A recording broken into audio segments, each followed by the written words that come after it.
अभिनेता पल शाहको नयाँ चलचित्र बजारमा आउने तयारीमा रहेको छ। दर्शकले निकै ठूलो आश गरिरहेका पल शाह र सन्सा भट्टराई एकैसाथ हुन्छ कि भन्ने ठूलो आश गरेका थिए।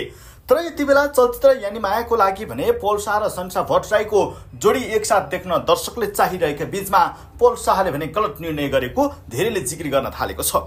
उसो त अभिनेता पल शाहको एकपछि अर्को म्युजिक भिडियो र चलचित्रले बजारमा आफ्नै छुट्टै छाप छोडिरहेको छ। पल शाहको चलचित्रले राम्रो व्यापार गर्न नसके तापनि उनले गरेको अभिनयको चर्चा भने निकै उत्कृष्ट भएको भन्दै विश्लेषण समेत गर्न थालिएको छ। तर यति बेला पल शाह र सन्सा भट्टराई अर्थात् पीएस जोडी नै नयाँ म्युजिक भिडियो सँगसँगै नयाँ चलचित्रमा नै आउँछ कि भन्ने ठूलो आश गरिरहेको थियो। तर यानी मायामा भने पल शाह र सन्सा भट्टराई नै देखिनुपर्ने आम दर्शकको आशा निकै ठूलो भइरहेको छ। पल शाहले यति बेला सन्सा भट्टराई र पल शाहको जोडीको रूपमा आए हुन्थ्यो भन्ने आम दर्शकको ठूलो आकांक्षा पनि रहेको छ। यति बेला सन्सा भट्टराई पनि नेपाली चलचित्र क्षेत्रमा छिरिसकेका छन्। उनले भर्खरै मात्र एउटा चलचित्रको अभिनय सकाइसकेका छन्। यसबीचमा उनको लोकप्रियता, उनको माग, उनीले गरेको अभिनय र पल शाह र सन्साको भट्टराईको जोडी अर्थात् दर्शकले दिएको पीएस जोडी निकै उत्कृष्ट जोडीको रूपमा पछिल्लो समय चर्चामा छन्। नमस्कार दर्शकबिन, यहाँ सम्पूर्णलाई स्वागत छ आरसीपी खबर टिभीमा। पछिल्लो समय अभिनेता पल शाहले नयाँ चलचित्र निर्माण गर्न लागेको व्यापक चर्चा भइरहेको छ। यसैबीचमा पल शाह र सन्सा भट्टराईको जोडी होस् भन्ने आम दर्शकको आकांक्षा पनि निकै ठूलो रूपमा भइरहेको छ। दर्शकले हेर्न चाहेका छन् पल शाह र सन्सा भट्टराई नेपाली सिने क्षेत्रका निकै उत्कृष्ट जोडी हुनेछन्, त्यसैले यी जोडी सँगै काम गर्नु पर्यो भन्ने आकांक्षा ठूलो रूपमा राखिरहेको छ। सन्सा भट्टराई र पल शाहको जोडी दर्शकले यसभन्दा अगाडि जब पल शाह एक वर्ष हिरासत बसेर फर्किसकेपछिको मिठो जोडीको रूपमा चिनेका थिए। पहिलो जोडी, पहिलो म्युजिक भिडियो र पहिलो सहकार्यबाट नै लोकप्रियता पाइरहेका थिए।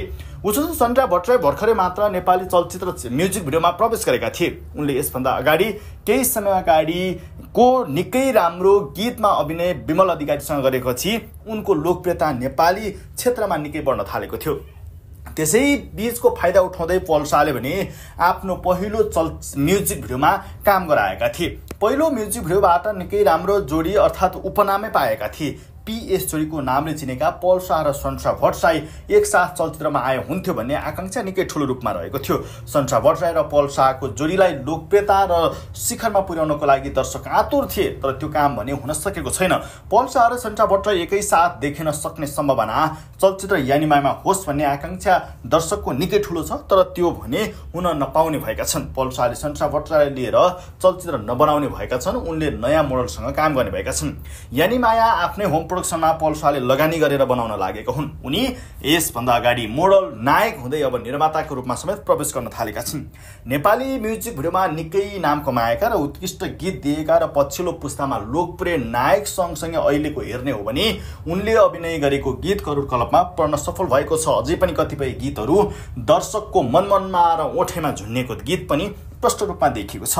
यसै बीचमा उनले त्यसै दर्शकको मायाको साथ समर्थनको सपोर्ट र जम्मा गरेर चलचित्र निर्माण गर्न लागेको हुन सक्ने आशंका व्यापक रूपमा भइरहेको छ। तर पल शाह भने उनले मन पराएका नायिका फरक छन्, तर दर्शकले भने पल शाह र सन्सा भट्टराई नै भए हुन्थ्यो भन्ने ठूलो आश गरिएको छ। उसो त झन्डै 5 देखि 6 वटासम्म म्युजिकमा पल शाह र सन्सा भट्टराईले काम गरिसकेको हामीले जानकारी प्राप्त भएका छौँ।